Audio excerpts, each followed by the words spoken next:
forgot. For that devious laugh and right, it's recording now. Alright, guys and girls, you'll probably hear my mum start doing some sort of devious laughs and all of that for it. Right, as obviously you can actually tell, I haven't been asleep yet. It's 1:56 in the morning. It's Tuesday. I'm just going to have my cup of tea. A cup of tea, yeah. It's Tuesday the 26th of September. Oh, and I've lost some weight. And you've lost some weight, which is fucking fantastic. Always good to lose weight. And I said to my mum, keeps her nice and healthier. Give me a clap. Now then, Rachel. You Rachel is, isn't you? Yeah, well, therapist. Around, yeah, Therapist. Because I can't walk. Well, that's always good for motivation. Right, so we've got 7 matches in this. I've wrote some notes down, so sorry if I can't remember any of the matches. I've just had to write them down since yesterday, you know. So right, I need to put them in chronological order, and that is a thing, chronological. Alright, so that's, hang on. Oh, there we go. Where's match number 1? If I can find it. Aha. There we go. So, and that's, where's number 2? There's number 2. Then we've got, where's number 3? Is number 3 here? Hang on. Ah, right. Hang on. That might be, is that number 3? Is that number 3? Aha! Yeah, Don't number 3. Be honest with your head, No, I've written some shit down. Scribbling some stuff down. I'm not a very good writer, but I do write some notes down. But I can't read it. I'm actually dyslexic, so I can't hardly write shit, so, and my sentences are not that great. But I do give it a try, and that's all you can do at a time like this. You can try it and you can do your best. Which to me is like giving it 110%, no matter what my writing is. Right.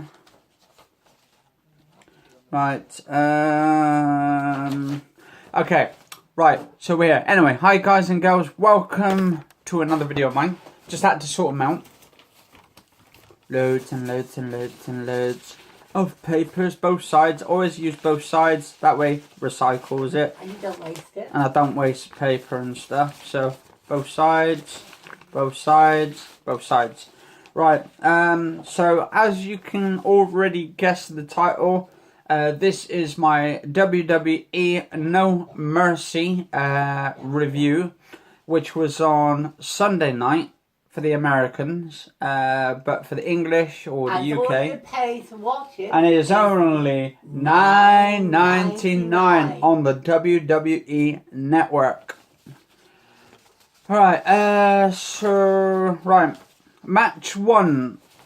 Now, if you watched No Mercy, then you've probably already given a take on it, and you probably either liked it or you disliked it or didn't think it was that great, or you thought it was the most fantastic match you've, pay-per-view you've ever seen. Now, myself, I'm a bit of a on the fence with this one. This sort of like, not matches, but pay-per-view altogether. I don't think it was the best pay-per-view that is on there. I don't think it was great.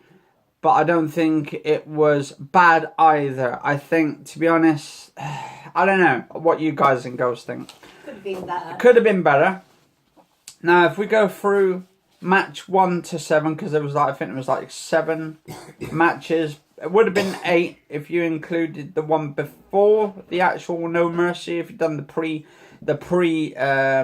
No Mercy ones, before the talk and all that kind of stuff. Then that would probably be, was that 8? Something like that? I don't know.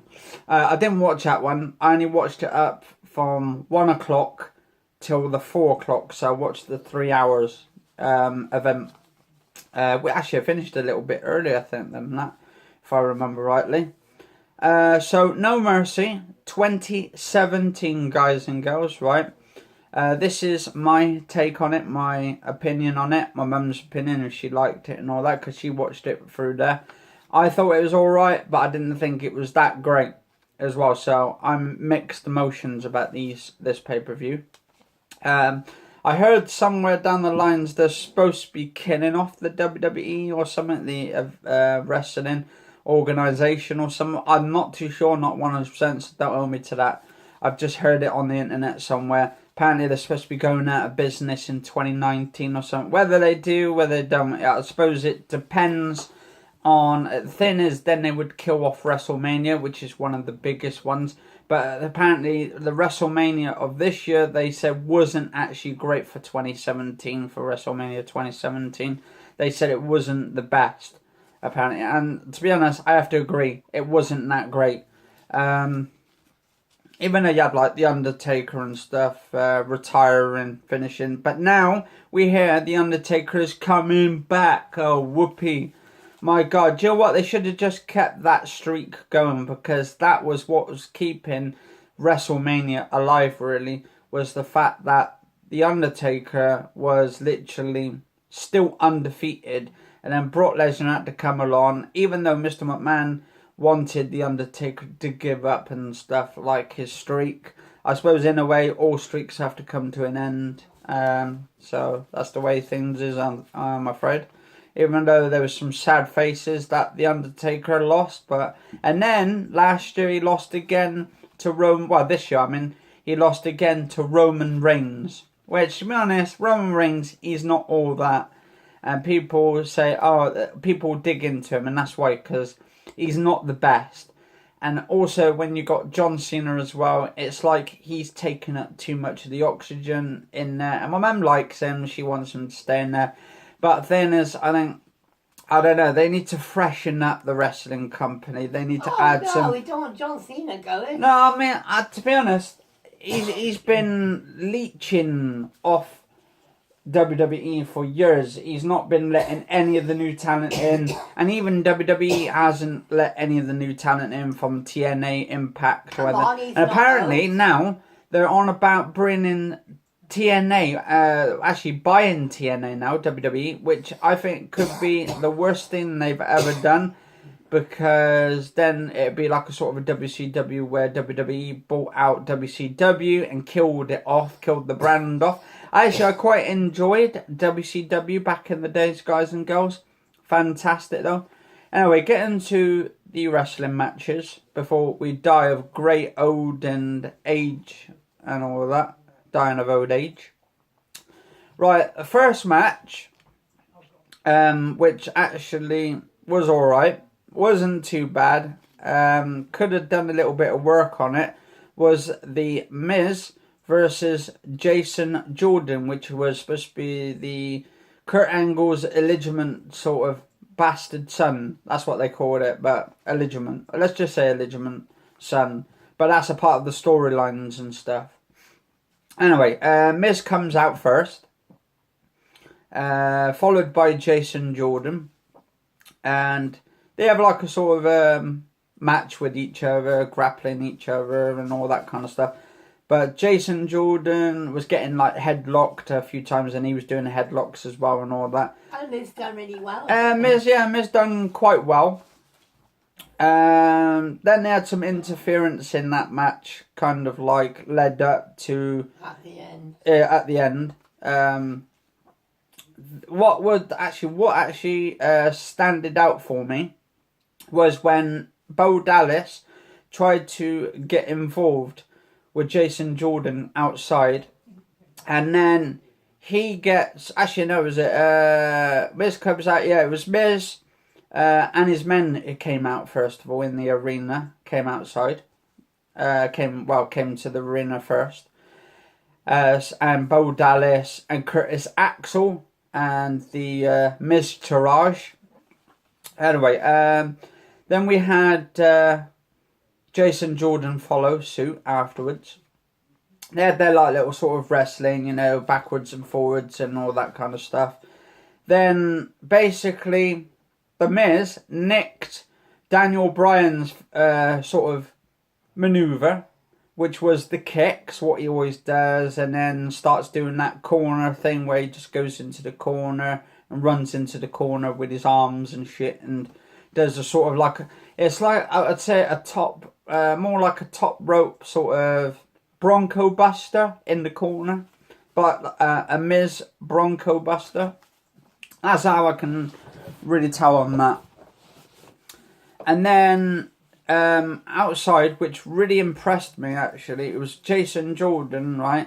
Literally suplexing, right? He suplexed Bo Dallas, right through to the other two guys, to The Miz and Curtis Axel, and throw them into each other. So all three of them went down on the floor, which was a fantastic move, by the way. Kind of enjoyed that one, and that literally almost got me off my seat. It did not get me off my seat though. That's the point now. Oh, my man choking to death. I got my cup of coffee there, by the way. Anyway, he tries to go for the skull crushing finale on Jason Jordan, but then gets reversed, and then Jason Jordan then goes for the Northern Light suplex, which is that signature move of his, what he always does. If you know Jason Jordan, Kurt Angle's illegitimate son, or storyline son, he does the move, the Northern Light suplex, which is one of his signatures. Then Bo gets suplexed into what's that?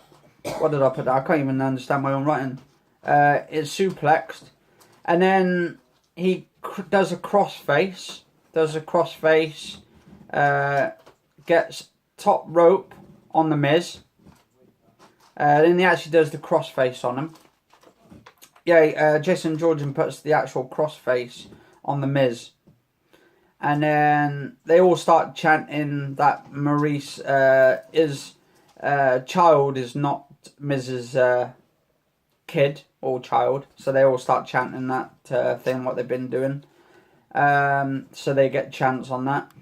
Then basically Bo gets a belly to belly suplexed, because Bo Dallas starts to get interfering in the match, and then at the end of the interference, The Miz takes it into his hands to, when the referee's back's turned, to do the skull crushing finale and to pick up the fall, and retains his belt and all of that. And then he starts blabbing his mouth off. Actually, Jason Jordan starts chanting gets a bit pissed actually in the arena afterwards that he's lost the match, and that he still doesn't respect The Miz and all that, and wants a rematch. He wants a rematch technically, and that he still sucks. That was like match 1. So I'm just going to try and keep them short if I can. Then match 2, we have Bray Wyatt. Now, yeah, Bray Wyatt, the long-haired hippie. I cannot stand that man. Yeah, so we've got the long-haired hippie, or my mum calls him the beatnik, because he's got that long sort of drapey long hair. I'm sorry, I just cannot stand him. Yeah, well, that's why I'm growing my hair. I hope you're I got my beard growing as well, guys and girls. I'm gonna grow Bray Wyatt. The fellow's going against him. Yeah, Finn Balor. Yeah, he decided to walk out, didn't he? And then all of a sudden, he started calling him a coward. And I don't know. What do you mean, walk out? Oh no, that was another match. That was another match. That was No, that was actually another match. That was with... we'll get to that bit. Anyway, for match 2, we got Bray Wyatt versus Finn Balor. It didn't come out with his demon mask on, because apparently before last week on Raw, he was trying to call him a coward, say he can't fight without his demons and stuff. So they end up he puts his demons away, and then they fight sort of like the human versus God type match. That's what they've built it up as, because he's supposed to be I'm a god! And no one can beat a god. Not even a man. And all that kind of stuff. So there's kind of a lot of the built-up tension between them. And I kind of enjoyed it, actually. That was absolutely fantastic. Anyway, so Bray Wyatt comes out first.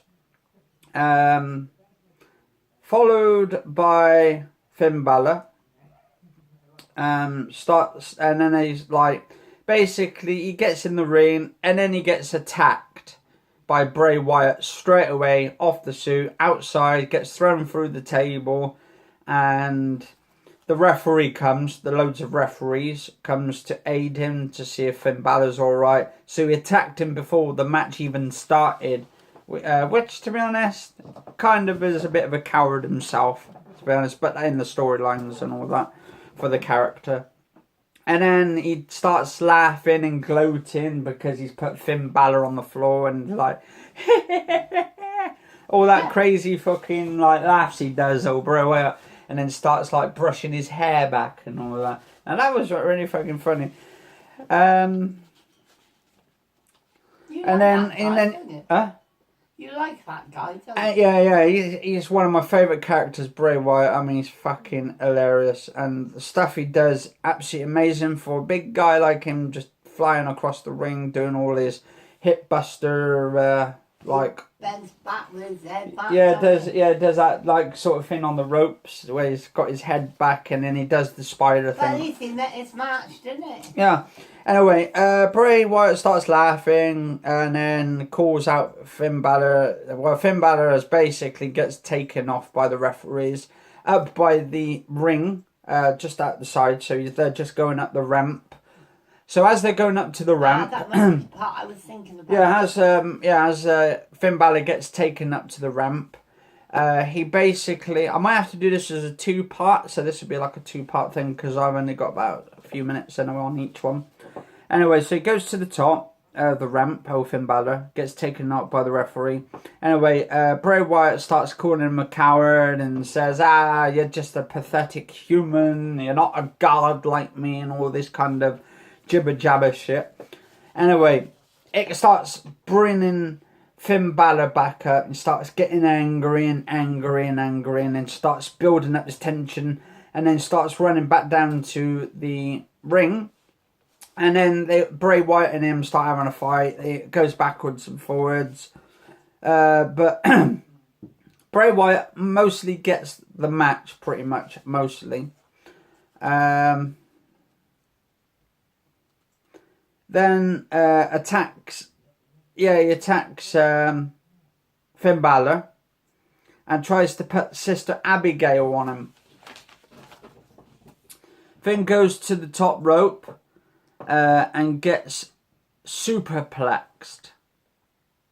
Because basically, Bray Wyatt tries to goes to the top, stops Finn Balor to get up to the top, manages, because Finn Balor goes to the top rope, and in his tracks, Bray Wyatt comes along and stops him. Anyway, they do that lock-up thing and then suplex is Finn Balor off the top rope and onto the mat. Bray headbutts to his ribs and starts turning together and fights outside. They have a fight outside and then brings him back in the ring, comes back into the ring and then starts doing the corner chop. He starts chopping him in the corner, back with the corner chops, and gets Bray caught in the ring apron. So he does a sort of like, what's the name used to do? What's that wrestler, the Irish wrestler? Oh, what's that Irish one we used to watch? Oh, Finlay? Yeah, you know the ones Fit Finlay used to do in the wrestling rings, where he used to get him in the aprons and stuff and trick him and then used to form. Well, Finn Balor does that to Bray Wyatt outside and literally gets him caught up in the actual ring apron. Again, to double drop, and then he gets double drop kicked. Finn Balor actually double drops kicks Bray Wyatt in the corner and puts him on the floor. When Bray gets up with his spider, he sits up, does that spider thing, what he does on the floor, and actually shocks Finn Balor. He gets confused, doesn't he, like wondering why he's up really fast. Does that little thing. And gets up with his spider sit-ups. That's why I call it a spider sit-up. Because you have the kip-up. Actually, I could call it the spider kip-up. Because that's what they do mostly. It's a kip-up. Which later Finn's to... Oh, yeah, and then they do the foot stump. Finn Balor does that foot stump on top of the rope onto Bray Wyatt. But then he gets kicked out and all that. Back off his head. So basically, he does it on the back of his head. And Bray starts smiling. And basically, Finn wins the match with the coup de grace. His finishing move, the coup de grace. I think that's what it's called, the coup de grace. And then he ends up winning the match. Which was actually a brilliant match. I'm not trying to do all the entire match of the entire match, but I'm trying to do bits and bobs of it, of what I've written down, what I saw in that, because I was watching the wrestling at the same time as I was writing down notes, so you'll have to forgive me, guys and girls, if I'm a bit like on the not reading everything of what happened on the, or saying it in the right order and all that. So yeah, that one's that one. That was 2 matches. Where's number 3? That's 6. So we're at 21 minutes out. Here we go. Alright, so what I'm going to do, guys and girls, I'm going to do part 2 on the next one. So if you want to turn over to the next one, part 2, I'm going to do them because I haven't got much time on this one. So this will be part 1 of my review. So it's going to be done over a few of episodes. But if you like wrestling, you like the talks, and if you like my say on it, my review on it, maybe not a bit too long or something, or it might be something you like, enjoy, or you like me talking and stuff, that'd be quite cool. And if you enjoyed the video as well, do like, favourite, share, subscribe, and also put the notifications down here so you can tell when I put my next videos, because if I get any good responses from here, I'll probably do the next pay-per-view as well, guys and girls. So cheers for watching this one. Oh, that's in 2 weeks' time, isn't it? Yeah, that's in 2 weeks. That's Hell in a Cell, isn't it? Yeah. And that'd be really worth watching. Yeah, Hell in a Cell with Shane O'Mac and... what's the other one? Kevin Owens. Yeah, that's Yeah, right. that should be good. Anyway, guys and girls, cheers for watching this one. If you enjoyed this one, do like. Cheers for watching. And catch you all later. And stay safe all.